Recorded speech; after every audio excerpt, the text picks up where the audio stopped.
అలా 15 సంవత్సరాల అనుబంధం ఏమి ఇది తనతో పాటు. సో అసలు ఎలా దాని గురించి మాట్లాడాలి? జానీ మాస్టర్ ఆయన బిహేవింగ్ అయితే నేను 15 ఇయర్స్ నుంచి చూస్తున్నాను కాబట్టి ఆయన అయితే చాలా మంచోడు మనిషి. అంటే నేను ఆయనతో తిరిగిన అంటే దాదాపు ఒక 5-6 టైమ్స్ కలిసాము. ఎక్కువ ఇక్కడ మన అపోలో హాస్పిటల్ దగ్గర స్టూడియోలో ప్రాక్టీస్కి వస్తుండే అనమాట. ఇక నేను కృష్ణానగర్ పోయేటప్పుడు మీ కృష్ణానగర్ కాడ మజీద్లో నమాజ్ చదువుకునే వాళ్ళం ఇద్దరం. నాకు ఆయనతోటి ఎక్స్పీరియన్స్ ఏంటంటే బాగా చాలా మంచోడు, హార్డ్ వర్కరు, ఓకే, మంచి వర్కర్. కానీ ఇది నేను చూసే వరకు షాక్ అయిపోయాను అనమాట. జానీ మాస్టర్ ఏంటి ఇలా చేయడం ఏందని చెప్పి నాకు కూడా కొంచెం చాలా బాధ అనిపించింది. ఎందుకంటే ఇప్పుడు పాన్ ఇండియా కొరియోగ్రాఫర్ అంటే అసలు మామూలు విషయం కాదు. అలాగే నేషనల్ అవార్డు కూడా వచ్చింది రీసెంట్గా.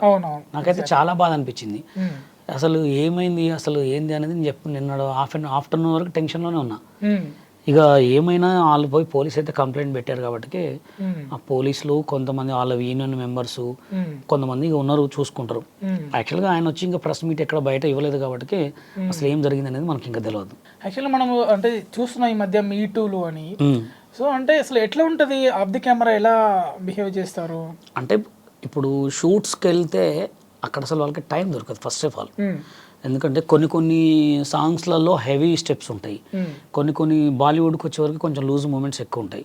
ఇంకా కొంచెం పెద్ద హీరోలు ఈ జూనియర్ ఎన్టీఆర్ గారు, మన అల్లు అర్జున్ గారు, కొంచెం రామ్ వీళ్ళంటే వాళ్ళు సాంగ్స్ పడితే హెవీ స్టెప్స్ ఉంటాయి అనమాట. సాంగ్ కొరియోగ్రాఫ్ చేసేటప్పుడు ఎట్లా ఉంటుంది అంటే ఫస్ట్ మాస్టరు, ఇద్దరు అసిస్టెంట్ కొరియోగ్రాఫర్స్. పెద్ద సాంగ్ అనుకోండి, ఒక 100 members 200 members సాంగ్ అంటే 4 అసిస్టెంట్స్ ఉంటారు. వీళ్ళు ముందే కంపోజ్ చేసుకుంటారు, మాస్టర్ అసిస్టెంట్స్ ముందే కంపోజ్ చేసుకున్న తర్వాత గ్రూప్తో ప్రాక్టీస్ చేస్తారు. కొంతమంది హీరోలు ఎక్కువ చేయని వాళ్ళు ఉంటే వాళ్ళు కూడా వచ్చి రిహార్సల్ చేస్తారు. కొంతమంది టక్కన అక్కడే కొట్టే కౌంటింగ్ కొట్టే వాళ్ళు, ఎన్టీఆర్ లాంటి వాళ్ళు ఇట్లాంటి వాళ్ళు అయితే లైవ్లో కొట్టేస్తారు అనమాట. వాళ్ళకి షూట్ చేసేటప్పుడు అంత టైం ఉండదు, అంత దృష్టి పెట్టుకోరు, అసలు ఉండనే ఉండదు టైమింగ్. అక్కడ ఎక్కువ వాళ్ళు ఏ షాట్ ఎలా వస్తుంది, ఏ షాట్ని ఎలా క్రియేట్ చేయాలనే టెన్షన్లో ఉంటుంది అనమాట. ఇంత ఉండదు. ఒకవేళ ఉంటే లంచ్ బ్రేక్లో అది కూడా మాస్టర్ వెళ్ళిపోయి జస్ట్ తినేసి జస్ట్ అట్లా రిలాక్స్ అవుతాడా, లేకపోతే మళ్ళీ నెక్స్ట్ బీజేమి ఏం ఆడాలి, నెక్స్ట్ సెట్ ఎక్కడ, నెక్స్ట్ షాట్ ఏంటో ఉంటుంది. వాళ్ళకి టైం ఉండదు. టైం ఉంటే షూట్లు లేనప్పుడే తప్ప అంతకుమించి టైం సెట్లో అసలు పాసిబుల్ కూడా కాదనమాట. అది అంటే ఇప్పుడు లంచ్ బ్రేక్ అంటే అంటారు అక్కడ, దాంట్లో అక్కడ యువతి చేసిన ఆరోపణలు ఏంటంటే క్యారీవాన్లో ఇలా చేశారు అనేసి తను అంది.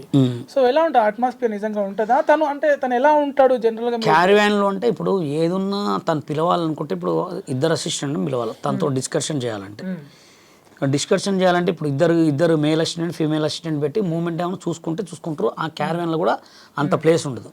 ఇక ఇప్పుడు చనువు ఎలా ఉంటుంది అంటే బాగా ఆ చనువును బట్టి సిచ్యువేషన్ ఉంటుంది. ఇంకా ఆ చనువులో మనం ఏం చెప్పలేము, ఎందుకంటే అది వాళ్ళకే తెలుస్తుంది. ఇప్పుడు ఆ మాస్టర్కి అండర్స్టాండింగ్, అమ్మాయికి అండర్స్టాండింగ్, మేల్ అండర్స్టాండింగ్, ఇంకోటి ఏంటంటే దాంట్లో కూడా అది వాళ్ళ అండర్స్టాండింగే బట్టి ఉంటుంది తప్ప కొన్ని మనం అంత కనుక చెప్పలేము వాడి గురించి అట్లా.